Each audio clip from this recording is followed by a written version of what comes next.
Well, this week's high school football highlight takes us to Mountain Brook, where the Spartans are coming off one of the more successful seasons the program has seen lately. In 2019, Mountain Brook finished 8-3 overall, 5-2 in region play, with losses to the eventual 7A state champs Thompson and powerhouse Hoover. The Spartans made the playoffs and suffered a 3-point loss to Florence in round 1. But some impressive wins last year in that tough 7A Region 3 brings momentum into 2020.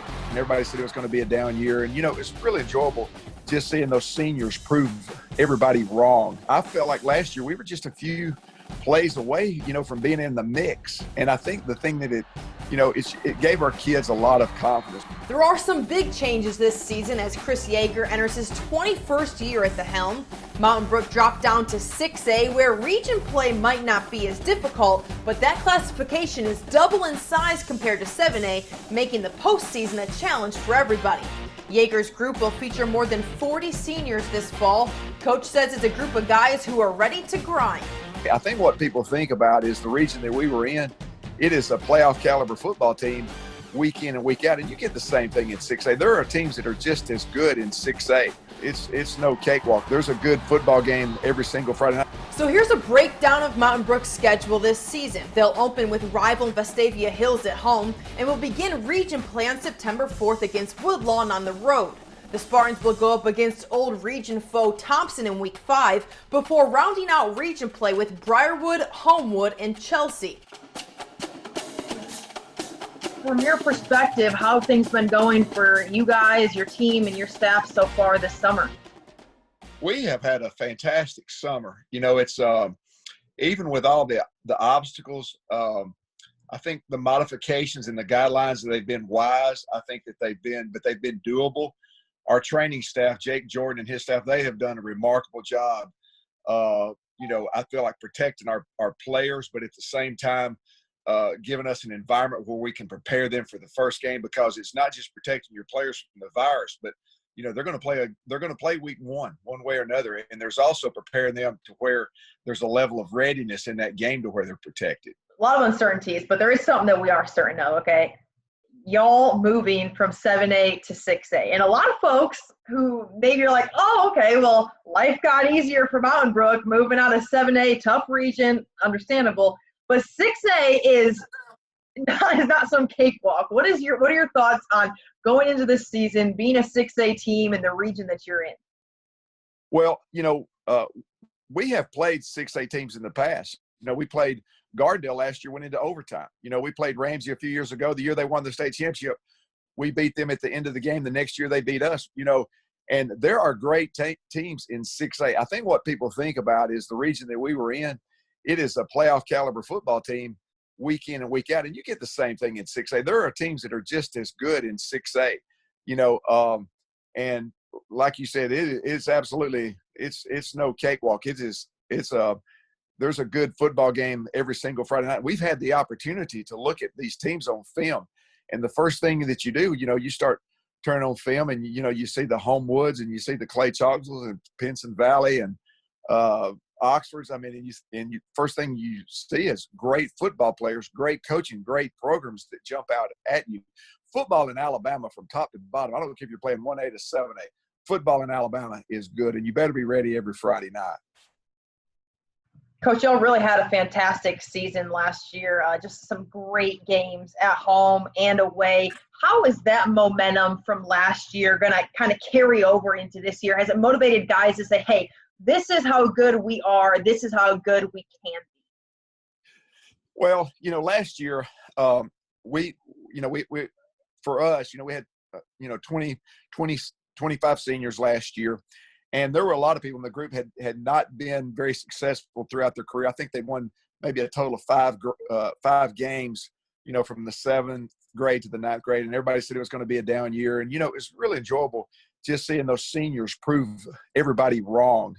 And I felt like last year we were just a few plays away, from being in the mix. And I think the thing that it gave our kids a lot of confidence. But the bottom line is you're only as good as your seniors, and we had a great group of seniors last year. We feel like we've got a great group of seniors this year. We've got 42 seniors.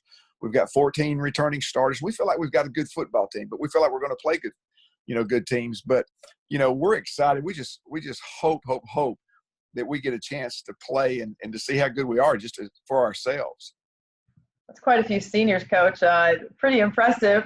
How special, every time I go to Mountain Brook, whether it's football game, a basketball game, you name it, just the camaraderie in that community is always so special to me to see. How thankful are you to be at that school and just to see the support that you guys get from that community? Well, Mountain Brook, to me, it is a very social community, and it's about relationships. And a team, it's just a web or a network of relationships. And from every relationship, you get positive or negative energy. And we've been very fortunate here. We've had, our football family is just not the guys on the roster. It's their parents. It's the people in the community. And the thing that I love about Mountain Brook, we have players that, that come through our program, and then they always come back. And, we have a thing called the Long Green Line, and it's our players that have come through our program, and they mentor our seniors. And, that's been very special. But that family just keeps getting bigger and bigger and bigger. And there's a lot of love for the program and whatever the Mountain Brook students are involved in. It doesn't matter if it's theater, if it's band, if it's music, if it's drama, whatever it is. The people in Mountain Brook are going to get behind them, and that's extremely gratifying to watch that and watch a person grow and find their niche, and to be able to use that to educate themselves and to grow as a person and as an individual. Coach, for you, you've been doing this for a hot minute. What keeps you motivated to wake up, to go out there in that blistering heat with, a bunch of high school boys that sometimes can be a handful? I mean, what gets you motivated to get back at it day in and day out, season after season? Well, that is an incredible question, and I've got a very easy answer because I'm very much aware of what gets me going every single day. Number one, I love to see the player that comes into your program, and, he's not very sure of himself, and he wants to be a part of something bigger than himself. He's never been much of a player, but he works every single day. And, every program's got him. And I love more than anything. Those are my favorite players. And I just love to see a player that he goes from being a guy that just loves his sport, may not have a bunch of talent, but he works every single day and he makes himself into a contributor. And more than anything in football, I love seeing that because I think that's the greatest lesson you learn, because something's got to motivate you to do that. And you want to contribute to your community. You want to make your parents proud, and you want the guys around you to earn their respect and stuff. And that's the motivating factor and I just love, walking along beside a player like that and helping them grow through the years. And just see we call them program players, where they never got to play much as a seventh grader. They never got to play much as an eighth grader, ninth grader, but they just stayed at it. And then all of a sudden they make on any given Friday night, they make an impact. And we've won a lot of football games with guys like that. And every morning when I get up, I think about those guys, and we have a lot of those guys at Mountain Brook, and those, like I said, love those guys, just my favorite guys to work with. And that's what motivates me.